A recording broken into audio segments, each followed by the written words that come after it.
Perang Tabuk, Perang Tabuk. Perang yang berlaku pada tahun 9 Hijriah. Perang antara tentera Islam dengan tentera Rom. Tentera Rom tu, geng-geng Nasrani tu kan. Apa punca perang ni? Baca gitu panjang pula. Kita baca dalam Al-Quran, Allah Ta'ala ada turun satu surah namanya surah Ar-Rum. Betul? Dalam surah Rum ni turun bila? Nak tahu sejarah surah Rum turun bila? Surah Rum ni dia turun setahun sebelum hijratul Rasulullah SAW ke Madinah. Setahun sebelum tu.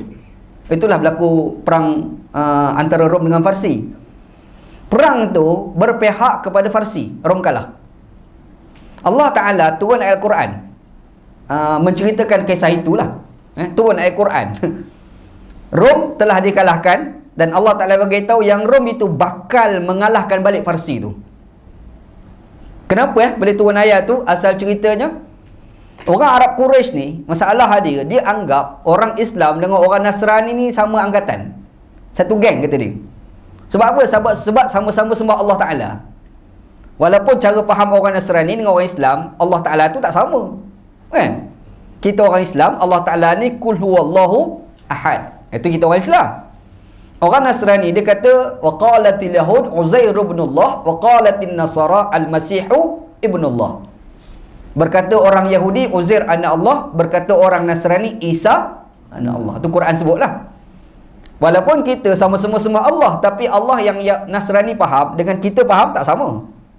Tapi poin kat situ ada satu, sembah Allah. Betul kan? Apa pula beza antara orang Farsi dengan orang Quraisy dan apa kesamaan dia? Kesamaan di antara mereka ni sama-sama sembah berhala. Arab Quraisy pun sembah berhala, orang Farsi pun sembah berhala, kan? Jadi bila sembah berhala, orang Nasrani, orang Arab Quraisy menganggap bila Farsi mengalahkan orang Rom, samalah seperti mana orang Quraisy mengalahkan orang Islam. Nampak cerita dia tu kan? Ni berlaku bila? Sebelum Nabi Muhammad hijrah ke Madinah. Asal cerita dia. Setahun sebelum setahun. Jadi bila kalahnya Farsi, bila kalahnya Rom, menangnya Farsi, orang Arab ni, orang Arab Quraisy ni, dia pergi jumpa orang Islam, dia kata tengok, Rom dah kalah, macam orang Islam kalah. Nak bagi sakit hati lah poin dia. Kan? Jadi Allah Ta'ala pun turunlah surah Ar-Rum. Itu asal cerita dia. Bila turun surah Ar-Rum tu, Allah Ta'ala bagi tahu pula Rom bakal mengalahkan balik Farsi. Orang tanya Rom mana pula ni? Dia Rom ni ada dua Rom Barat, Rom Timur. Rom Barat, Rom Timur. Rom yang dimasukkan dalam Quran ni Rom Timur. Kan? Pusat pemerintah dia kota Konstantinopel. Kota Konstantinopel ni dekat Turki lah. Turki itulah yang telah berjaya dikuasai oleh Sultan Muhammad Al-Fatih. Cerita panjang lah, tak nak cerita yang tu. Okey, bila Quran kata Allah Ta'ala bagi tahu yang Rom bakal mengalahkan Farsi, kejadian menang tu bila? Kejadian menang itu berlaku pada tahun 6 Hijriah. 6 Hijriah. Bila? Ketika para sahabat Nabi dengan Nabi duk sibuk perjanjian Hudaibiyah. Kan? Masa duk berjanji nak masuk Mekah tak boleh orang kafir halang tu kan? Masa tu dapat sampai berita pada Nabi. Oh Nabi, Islam Rom telah mengalahkan Farsi dan menguasai balik kawasan-kawasan yang dulu Farsi ambil daripada orang Rom. Kat mana kawasan-kawasan tu? Kawasan tu adalah Syam. Syam ni kat mana? Syria, Lebanon, Palestin, Jordan dan sikit Saudi. Kawasan Saudi itu sedikit. Itu kawasan-kawasan yang dikuasai oleh orang Rom. Kuasai balik. Asalnya memang Rom punya, Farsi ambil. Lepas tu kuasa balik. Bila berlaku 6 Hijriah. Lepas pada tu, pada tahun ke-8 Hijriah, 6 Hijriah penguasaan tu kan, kita tahu ada satu sejarah besar berlaku dalam sejarah orang Islam, iaitu Perang Mu'tah. Betul? Perang Mu'tah. Dalam Perang Mu'tah ni ada 3 orang sahabat Nabi besar yang mati, syahid. Yang kerjanya adalah pegang bendera Islam tu kan. Siapa dia? Abdullah bin Rawaha, Ja'far bin Abi Talib, Zaid bin Harisah. Kita baca balik cerita masa Ja'far bin Abi Talib dia balik tu, dia mati dalam perang tu kan. Nabi Muhammad balik. Sampai-sampai kat Madinah ni, anak Ja'far bin Abi Talib pergi jumpa Nabi. Mana bapak kami, mana bapak kami. Padahal bapak mati syahid dah. Ja'far bin Abi Talib, abang kepada Sayyidina Ali tu kan. Lepas tu Nabi Muhammad SAW tu terus bagi tahu kepada para sahabat, isna'u li ali Ja'far ta'aman. Buat makan untuk ahli keluarga Ja'far. Itulah sejarah dia. Faham? Bila kejadian tu berlaku? Pada bulan pada tahun 8 Hijriah. 8 Hijriah. Bulan, bulan kita ni bulan pula. bulan apa ni, Jamadil Akhir. Itu kejadian dia berlaku Lepas tu berlaku pula satu lagi sejarah besar. Pembukaan kota Mekah 9 Hijriah juga. Kan? Jadi 9 pula 8 Hijriah berlaku pembukaan kota Mekah, itu pada bulan Ramadan. Pada bulan Ramadan. Tengok susunan tu kan. Mana dulu antara Jamadil awal dengan Ramadan, Jamadil awal lagi Jamadil akhir itu lagi awal. Okey, bila berlaku perang Mu'tah. Perang Mu'tah ni asal ceritanya adalah, ingat kita baca balik sejarah. Bila berlaku perjanjian Hudaibiyah, antara kandungan perjanjian itu tidak berperang selama 10 tahun. Betul kan? Dalam perjanjian 10 tahun itu tidak boleh berperang. Nabi Muhammad SAW mengambil peluang, ajak kepada segala kuasa-kuasa besar ni masuk Islam. Ingat balik. Nabi tulis surat, Nabi hantar kepada wakil, ajak masuk Islam. Aslim taslam. Popular cerita tu kan. Antara yang Nabi usaha untuk nak ajak raja ni masuk Islam adalah Raja Rom. Mana masa tu?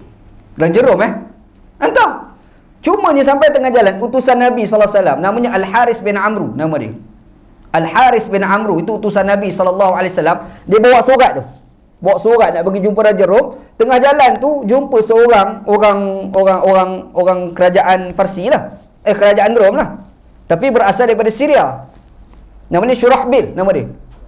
Syurahbil ni dia pergi tahan utusan Nabi, dia pergi bunuh. Bila pergi bunuh utusan Nabi, Nabi pun isytihar perang. Maka tercetuslah perang Mu'tah. Nampak cerita tu kan? Perang Mu'tah. Jadi yang bunuh itu adalah wakil daripada Rom yang duduk dekat Syam. Yang duduk dekat Syam. Situ cerita tu. Kena tahu jalan cerita tu Jadi bila Rom ni lawan dalam perang Mu'tah, dan perang Mu'tah tu ahli Islam menang, Rom dah tergugat pada masa tu. Rom sudah tergugat. Bila tergugat, apa yang Rom fikir? Kita rancang strategi baru untuk serang kerajaan Madinah. Faham? Rancang strategi baru untuk nak lawan kerajaan Madinah. Diorang dah cari tentera 40,000 orang untuk nak serang kerajaan Nabi Muhammad SAW. Jadi bila Nabi Muhammad dapat tahu, Nabi kata kali ni kita kena turun perang. Dan kejadian itu berlaku pada tahun 9 Hijriah. Perang itu namanya Perang Tabuk. Faham? Nampak jalan cerita tu kan? Itu ada dalam Quran, ada kisah-kisah tu kan?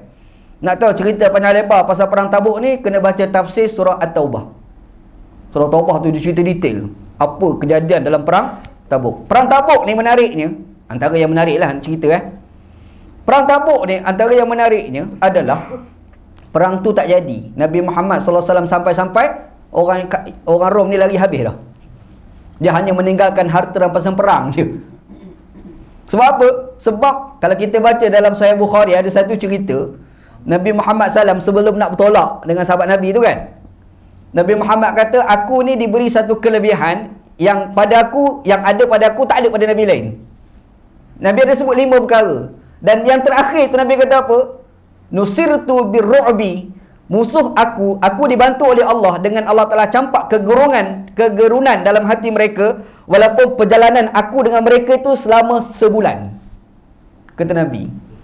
Nabi berucap ucapan itu mungkin ada berita sampaikan kepada orang Rom. Rom ni jadi takut, menyebabkan Nabi dan sahabat bila sampai dia dekat Tabuk, habis lagi.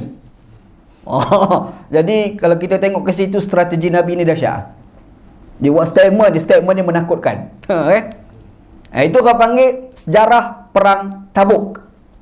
Perang Tabuk nama Perang Tabuk.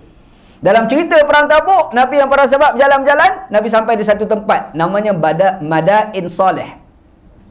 Madain Saleh, sekarang kat Saudi lah tempat tu kan. Apa Madain Saleh? Tempat Allah Ta'ala binasakan kaum Saleh dulu, kaum Thamud. Nabi Muhammad SAW pesan, kat sini ni jalan cepat-cepat, jangan lama-lama. Sebab ini adalah tempat yang telah dibinasakan oleh Allah. Kalau bimbang kita buat lambat-lambat, takut kesan-kesan kebinasaan dahulu ada lagi, takut terkena pada kita. Sebab tu kita kalau pergi tempat yang dibinasakan oleh Allah, jangan duk galik-galik ke situ tau. Dia pergi kalau mati, dia bawa balik sikit air tu. Apa nak ambil berkat? Kepala otak ni. Tak sekolah punya orang. Tempat tu telah dibinasakan oleh Allah. Jangan Nabi Muhammad kata cepat-cepat sahabat pergi. Dan kisah itu ada diceritakan dalam Sahih Al-Bukhari.